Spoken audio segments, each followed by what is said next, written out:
Train, which we've just discussed, that's our April book. Our book for May is We Are All Completely Beside Ourselves by Karen Joy Fowler. And on Thursday, Linda Robson and the team will be discussing that. It's Linda's Choice, that book. So if you want to know about that one, if you're joining in, that's Thursday's show.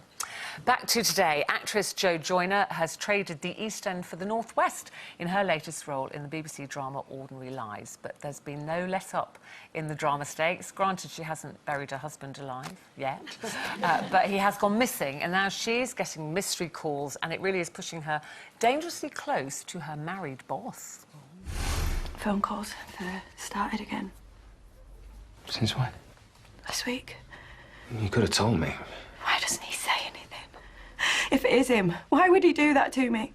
Beth, it could be anyone. Because I'm trying to get my life back together and I'm trying to keep everything normal for me and the kids, and then something like that happens. And it's like I'm back there in the days and the weeks after he left. Over a year gone by and I've got that feeling all over again. Sorry. I shouldn't be saying all this to you. Hey, I'm exactly the person you should be saying this to. He is getting very close, isn't he? She's normally crying, but she's smiling today. Please welcome Joyner.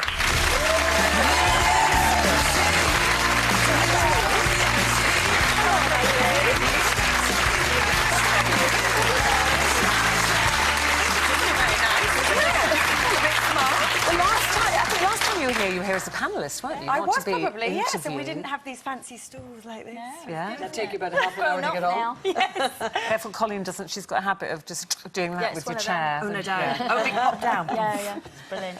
Great fun. Thanks for the warning. So, Ordinary Lives, it's been very, very popular, hasn't it? This is the last one of the 6. Yes, it's Ordinary Lives. Yeah. Yes. Sorry, did I say live? Sorry, Ordinary Lives. Yeah, I think that's the...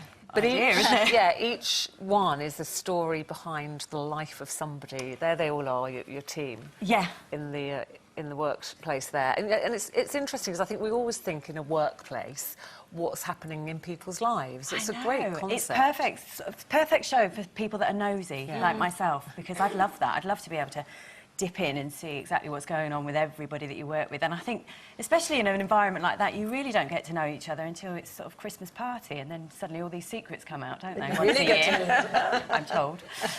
Yeah, so it's been great fun. So Beth's husband, who worked there as one of the sales managers, he just disappeared one day.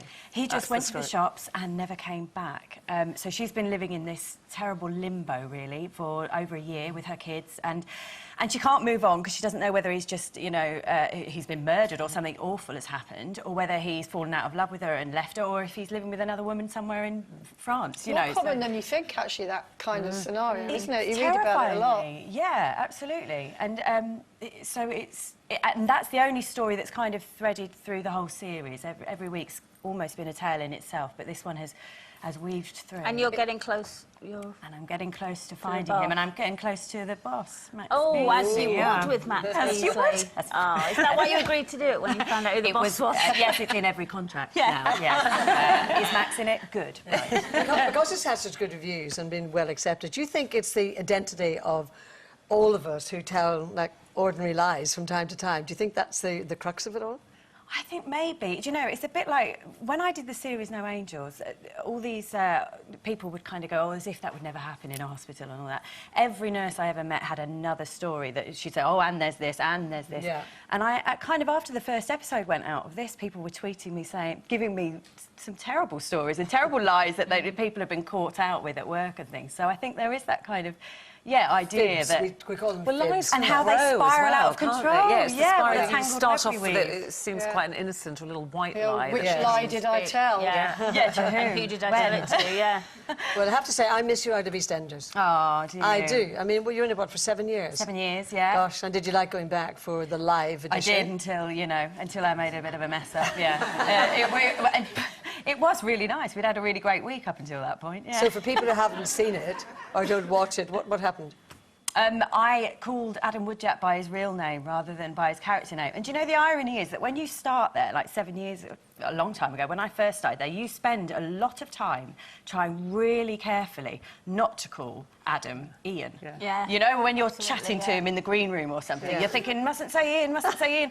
So it's kind of ironic, really. No, and then I did the complete opposite. No, I loved you Yeah. even more when you did It that. doesn't It matter. kept me real. It made me real. Yeah. No, it was. I'm over it now, but it was horrendous the next night. It doesn't matter, and obviously- knowing that millions of people were actually tuning in. to see if We you do did this it show all the even time, more. and obviously it's live. And God, the amount of times that we say something, and I think, oh, did I really just say that? You know, funny enough, they did a half an hour afterwards. They did a half-hour special live with some fabulous presenters and stuff.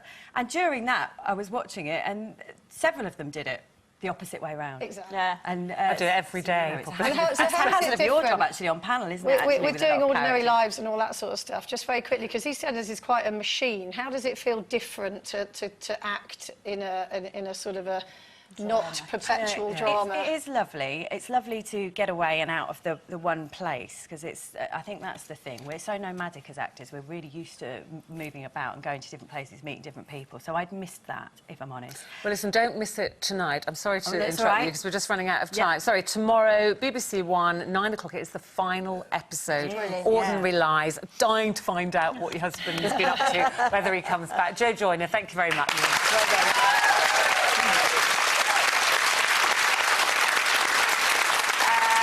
And Gloria, if you're thinking of getting a tattoo, what do you think of that? Let's see. There it is.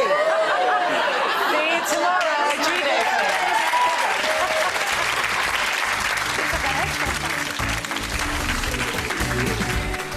Well, it's a dramatic week in Emmerdale, and it all starts tonight at